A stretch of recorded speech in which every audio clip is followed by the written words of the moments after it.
Stone Cold Steve Austin WrestleMania 40 plans were scrapped. We got the latest on Stephanie McMahon's potential return to WWE, and some top WWE stars are reportedly taking time off. Stay tuned for the news. Bong! Not a sound that we necessarily thought we would hear at WrestleMania 40. We saw The Undertaker come into the main event, taking out Dwayne "The Rock" Johnson, allowing Cody Rhodes to pick up the win. A lot of people speculated, though, that instead of the big bong or dong or whatever, the big dong man, we might hear some glass shatter. That didn't happen, but an interesting note from The Observer this week saying Austin was the person originally earmarked for that spot, but in the end they couldn't reach a financial agreement and Undertaker was put in his place. Did it work for you still? It worked for me still. I think it's weird to say, because obviously if I was there and I was present, or if it happened, I'm sat on my couch at stupid o'clock in the morning, I hear the glass shatter, I'm going to go mental. But it kind of felt nice to not do Austin again. Oh, but the history, I get it. Like, it would have been so like poetic, but it did sort of like, it felt all right that it was Taker, right? Like, I don't know what because it was like somebody else from a similar era, and like, you know, like. And it's not like they don't have history. Yeah. A load of people would just go, like, oh, Undertaker and Rock have never done anything. Austin before. Rock's the one where, you know, that's. I mean, we'd still be talking about it now. All the hype and speculations already being kind of swirling around of potentially there may be a fourth entry into their, you know, into their series of matches. But like, I certainly that would have been elevated massively, and it would have been great to see them go back and forward. But to see Taker just lay him out with the choke slam, awkwardly the lights hang and then go off. No, the presentation was spot on. To me, it would have been the cherry on the cake. That's it. I loved the match so much. Yeah. It didn't really take anything away. I didn't come out of it thinking, oh man, I wish Stone Cold was there. I just thought it was a brilliant main. Yeah, it was so much fun anyway. And I feel a bit bad even like critiquing this, because it was such a brilliant Mania main event, potentially the best Mania main event ever. A lot of people are saying that. I think I might be on their side. It's way up there for me. I think the point where I remember just completely losing it was Seth running in Shield gear, and it was just like, oh, and then immediately taken out, and it was just like, no, but he did it. He knew that Roman couldn't help himself, that he would take that opportunity if it was given to him. He didn't want to save the day. He just wanted to take Roman. The initial thing where he comes running in, he gets speared like that bit. And Roman just rolls straight back. And Roman emerged from nowhere, and I was just like, what? I've watched it like 4 times already. It was so much fun. Another person spotted over WrestleMania weekend was, of course, Stephanie McMahon. And another interesting note from The Observer about her potential return. So obviously she was there at the Hall of Fame with an ECW cap on. Beautiful stuff there. While nothing official has been said, there was certainly talk about her returning in an executive position that nobody was denying. I would be really, really happy to see her back. Like, she's somebody that, like, we've poked fun in the past, but at the same time, like, so many WWE superstars, specifically the female side of the roster, credit her with so much. And she was always there. She was always supportive. She was always a human face of management, wasn't she? While a polarizing figure on screen, it seemed that she was very much the opposite of that behind the curtain. That's it. Yeah, for sure. So stay tuned for that. I mean, I don't necessarily want to see her come back on screen. No. I don't want to see these sort of authority figures take over the show, because we've seen it so much. But behind the scenes, I think obviously she's a very intelligent woman who still has a lot to give. And I think a lot of the wrestlers who are backstage in WWE would be very happy about her returning. So we will see on that one. We move on to a couple of big WWE stars believed to be taking some time off. These won't necessarily be surprises, but it's reported that Rollins, who of course lost to McIntyre and then got taken. It was a bad weekend for Seth, but before we move on, he was the bollocks this weekend. He was the MVP, no offense to MVP, of the weekend for me. He gave so much. He elevated so many people. He made a secondary title feel like a massive deal. Yeah. Props to Rollins, who absolutely killed it.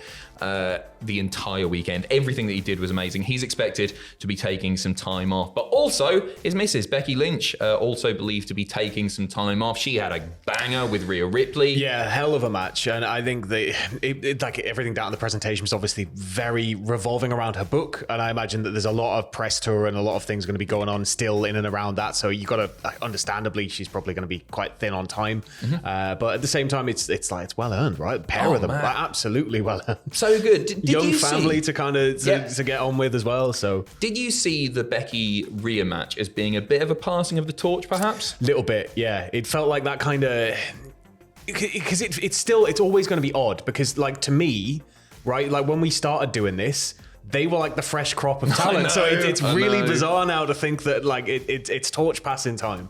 So for me, it's hard to kind of see that, but at the same time, I do see it. Yeah. Yeah, I think it was. Which isn't to say that Bex doesn't have loads left in the tank. Yeah, like she's amazing still, but maybe she goes on a slightly more reduced schedule moving forward. Yeah, you know, like who's to say that only The Rock and Roman can go off and do wider things in the world of media? She's obviously, if she was in Young Rock, she's done loads. There may be more out there beyond wrestling that she wants to take part in. I guess now's the time to, once you're already the biggest star, you've done basically everything. Yep.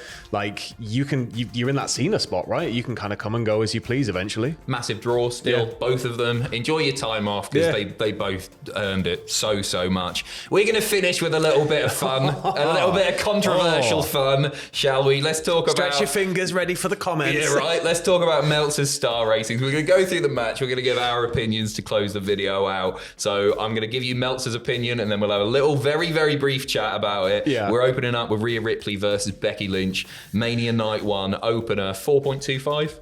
Yeah, fair. Yeah, I think that's fair as well. Fair. Yeah. 6-pack tag team ladder match, 4.25. You know what? Right, going into it, I was a bit mind blown the fact we hadn't done this already at some point. I thought the visual of it was like cool, but yeah. Oh, the two belts. The two belts hanging. Yeah, like it was like I quite liked that. I was like, how has it taken this long to do this? Me too. But really... at the same time, like I don't know if I preferred it to the other crazy match. Oh, really? Yeah, I like ridiculous, stupid, mental wrestling at times.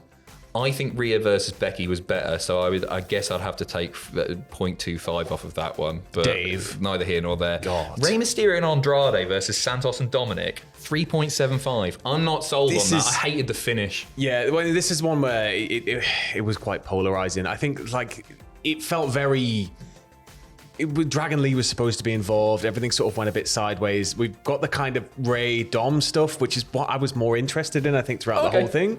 But the factional warfare, it feels like it's run its course. A good match. It was a good match. 3.75. I'm not sure on that one. I'd drop that to a 3.25, but I'm harsh. Jey Uso versus Jimmy Uso. 0.75. Bollocks. Have you ever tried jumping around on one foot for half an hour? It's hard. That's at least worth a star. I don't think that's unfair. It was really the only disappointment over WrestleMania weekend. It was story over in ring, and you had two guys who have very, very, very similar movesets. And how do you make that? Like, how do you make that into something very heated very quickly without it being very heavy on story? Come on, they've had 15 years to figure it out. They've wanted it for so long. I feel bad for them. This is what I mean. Is like, how do you put that on this pedestal and sort of expect it to come any other way, I guess. Well, not like that. Yeah. I feel bad for them because the match was produced that way. They went out and they did what they were told to do, but I don't think that's an unfair rating. Cargill, Naomi, Belair versus Damage Control 2. It's exactly what we expected. Yeah, it was fairly standard fare. Come in, do the stuff. Big debut, big arrival, sort of. Sami Zayn versus Gunther, 4.5. Yeah, I said to you earlier, the only thing I didn't really like, I love Sami to pieces, but it was just odd for me that Gunther lost to somebody so established. Oh, he made me believe by the end. I felt the same going in, but not coming out the other end. But I mean, the lead into the match was unbelievable. Like the walk through, the walk up with Kevin, everything was class. It was brilliant. Yeah, it was Rocky, wasn't it? It just was.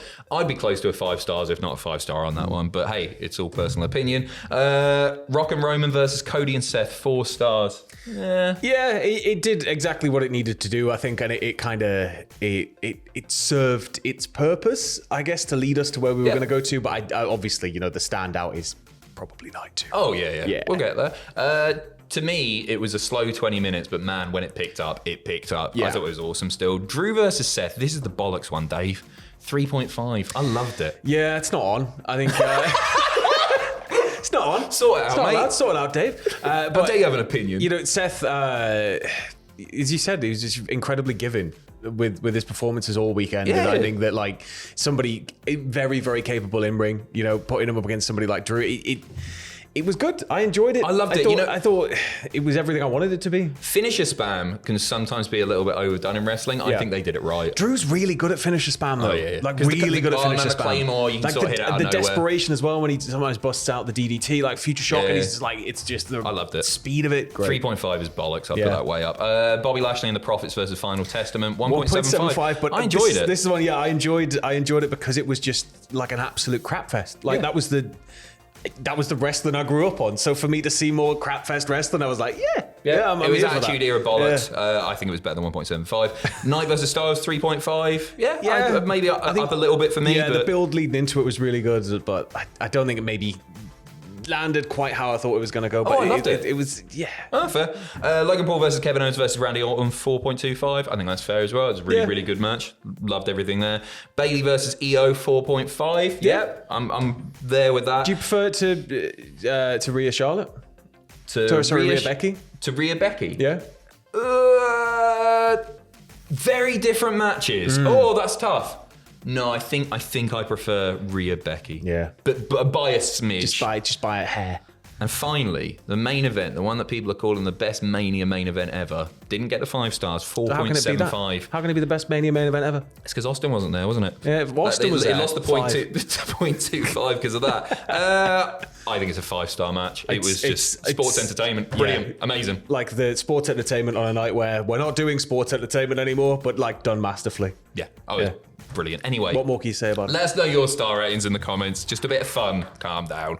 Thank you very, very much. That is it from us. You'll join Sam and Fraser tomorrow for your Saturday news and some really good stuff coming up over the weekend, as well as this evening, a very, very, very beefy podcast. You'll be shocked when you see the runtime. We'll see you in a bit.